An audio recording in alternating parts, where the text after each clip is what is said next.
Hi, I'm Alex Kerr, Concertmaster of the Dallas Symphony Orchestra and Professor of Music at Indiana University.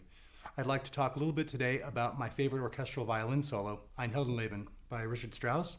The piece was written in 1898, and it's an often disputed fact that whether Strauss wrote this autobiographically or not, what isn't in dispute is the fact that the violin solo is based off the character of his wife, Pauline.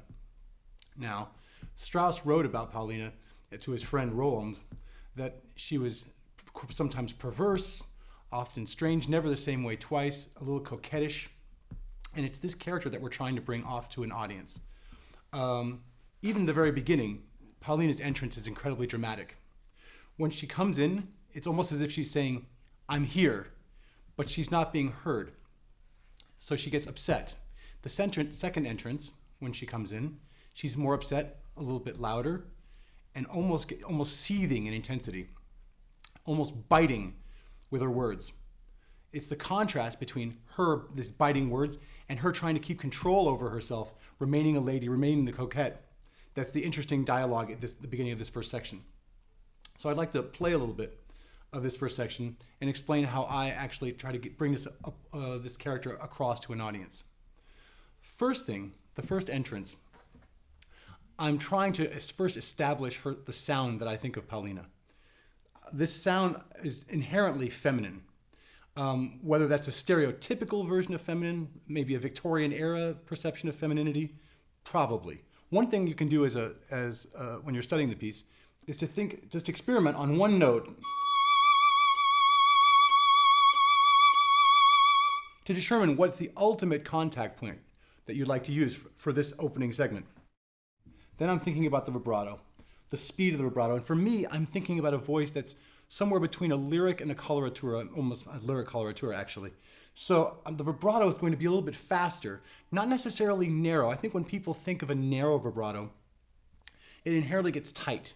And that we don't want, because as we know, sound travels across to the audience and has a large distance to travel. And the vibrato, if it's narrow at the point of impact, can actually seem too tight in the hall itself. So I don't think about narrowing it, I just think of speeding it up. So I don't mess with the amplitude, I mess with the frequency. So I'm always letting the first joint, and my wrists take the onus for speed and amplitude.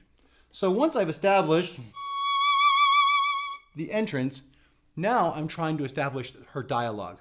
The opening gesture, of course, has an impulse with a diminuendo, and that is a sense of her stepping in the room, the gesture. Once I've done that, now I'm talking. And talking is hier bin ich, here I am. So I try to make that come across with my bow.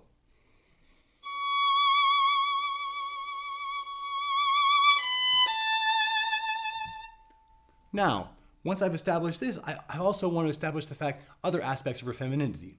So at that point, I actually employ a little bit of portato on the triplet gesture that's upcoming, just almost as if she's giggling while she's making her entrance. So all of that combined sounds like this.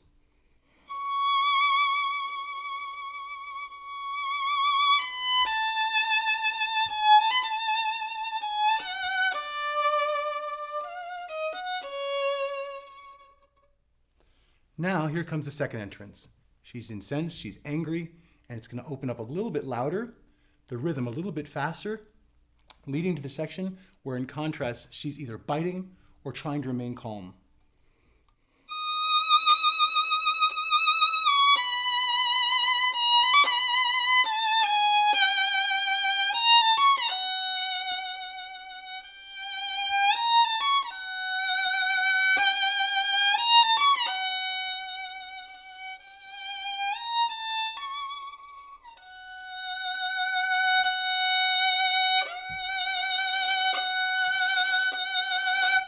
So once we've started the second entrance and we've established the louder sound, the more sort of brilliant contact point, then we get to the point where she's contrasting between seething and angry and biting and trying to remain calm.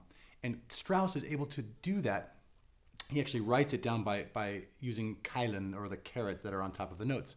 When he wants that sort of biting sound, he employs them, and when he doesn't want it, he doesn't at all. So it's really important to bring that out. Now, to do that, I find that a lot of people tend to die after the bites.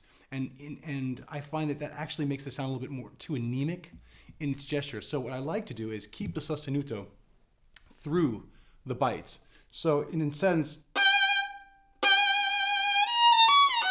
instead of and dying and losing the line. So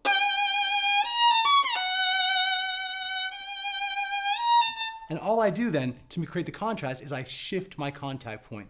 After the bite, I go to the next gesture, shift the contact point a little bit over, create more of a coquettish type of sound, bring the contact point back and bite again.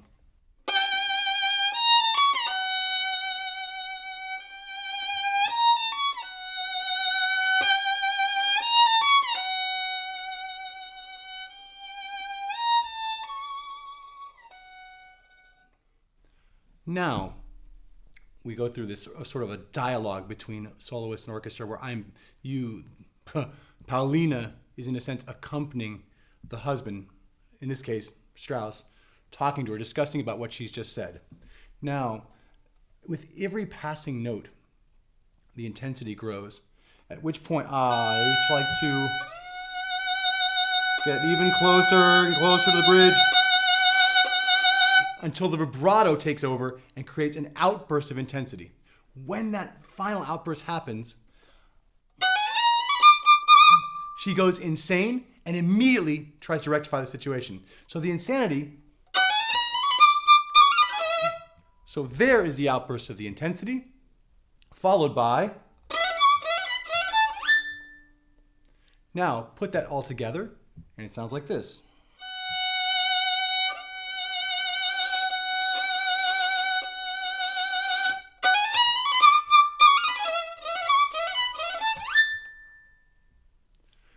Now, Strauss comes in again with the hero, in this case the cello, the basses, the bassoon. They play along for a while until finally Pauline can't help herself and she interjects one more time. I like to bring out this one by biting a little bit the very first entrance in half a slow tempo. And then I get faster and faster and faster until the end, until she realizes her mistake. So one more time. Again, the orchestra comes in, and for the last gesture I'd like to talk about, I actually think about what she might say. In this situation, after she's been trying and trying to get her husband's attention, she finally, it's almost as if she's trying to play the victim. And I actually use the words in my head, woe is me, I am a lady.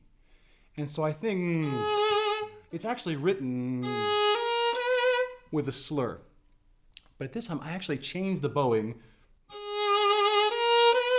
so I can bring out the diction of her voice.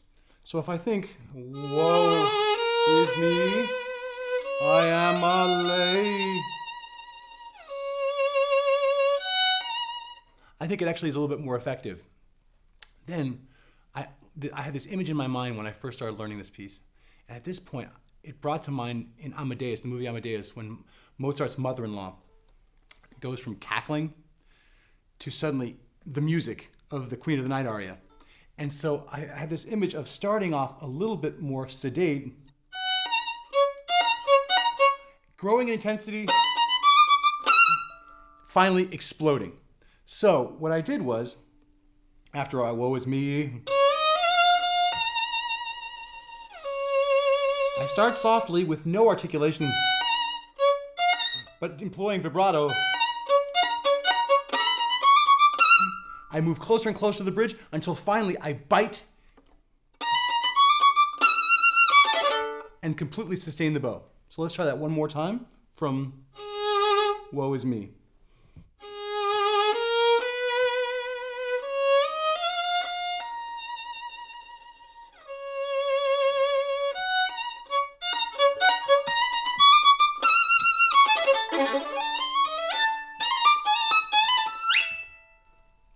You'll notice at the end, I grow so much intensity that finally the harmonic takes it as far as I can go. So I find, again, what's interesting about this solo is bringing out the character of Pauline in all her different forms, in all of her different moods. I do this pragmatically by employing different contact points, by employing different articulations, and also slightly different timings. I think what's important for you as the student who's trying to learn the piece is to be able to develop your own story with what she's doing. You've seen how I have sort of come up with my entire sort of dialogue between husband and wife and how she enters the room. But I think it's important for someone to be convincing that they find their own story. And through that own story, find their own way of playing it. And in that sense, they'll be even more convincing to their audience. Thank you very much.